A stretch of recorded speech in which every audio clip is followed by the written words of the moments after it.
In trying to find Marah, we'll give you our best guess from all our on-the-ground research of where it is. But you must understand that we believe that the Hebrews crossed at Nuweiba Beach and that Elim is right here. There are still places where you can find palm trees and wells, just like it talks about in Exodus 15:27. Nuweiba and Elim are two key points on trying to find Marah. We are looking for a route between these two locations and a route that 2 to 3 million people could travel. Some people have suggested that the Hebrews took this coastal route to Elim, but this route would not have been opened until they blasted the road through. The mountains go right down to the Red Sea. So this is not a great option. They crossed the Red Sea at Nuweiba Beach to the wilderness of Sur. They traveled 3 days in the wilderness of Sur without finding any water. The wilderness of Sur means wall. So you need to have some kind of physical wall they traveled up or around. These rugged mountains are a wall. From sea level, they would go up to over 1,850 meters in just 13 kilometers. Wall describes these mountains very well. The Hebrews had to climb this wall at some place on their journey to Mount Sinai. There really are only 4 possible mountain passes that they could have taken. We have explored all these passes over the last years. It seems like they went through the wilderness of Sur for 3 days and then came to Marah. So most likely Marah is not on this side of the mountains. Marah, the bitter waters turned into drinking water by a branch shown to Moses to put in the water. Marah, the first water source the Hebrews came to after crossing the Red Sea. We do not believe that all the Hebrews camped together at Marah. We believe the Hebrews were all strung out over many kilometers. It would not be until the wilderness of Sin when they were all camped together. This being spread out would have given the Amalekites time to loot and kill the Hebrews that were at the tail end of the pack. There are really 4 main passes they could have taken. We guess it could be possible they took all of these passes.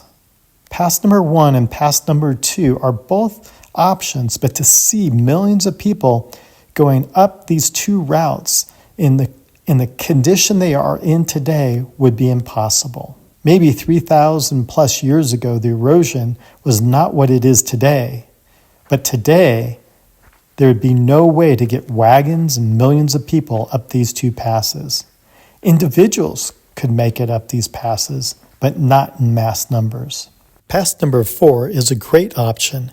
There are 3 different routes to this pass, and 2 of these routes have roads up them. The struggle we have with these routes is they are too far north. It would have been much easier for the Hebrews to go to Mount Sinai and not go to Elim, the wilderness of Sin, and Split Rock. Some people have suggested that this area right here is Marah. It could be. Looking at pass number 3, you can drive up this route. It is pretty wide in places, but at the very top, it does get narrow. The top is not ideal for 3 million people to pass through in its current condition. So down there, right there, you can see the Red Sea over there. As we back out, Egypt's on the other side. And this is the Wadi, possibly of Marah, coming all the way up from the Red Sea. Coming up here. Coming through here. Up over this pass. And this is right here. We're coming over this pass. And then right here we end up coming to another Wadi. Many people have suggested that Marah is only a temporary water source.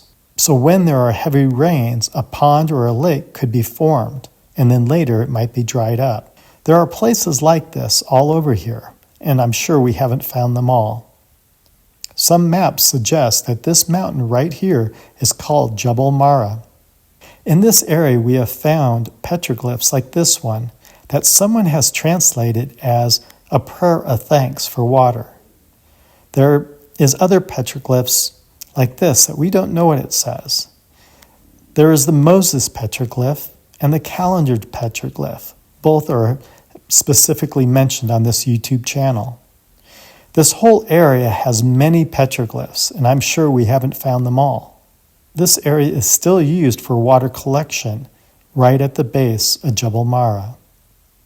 We are not sure if we'll ever find a confirmed location for Marah, especially if it was a dried up waterbed.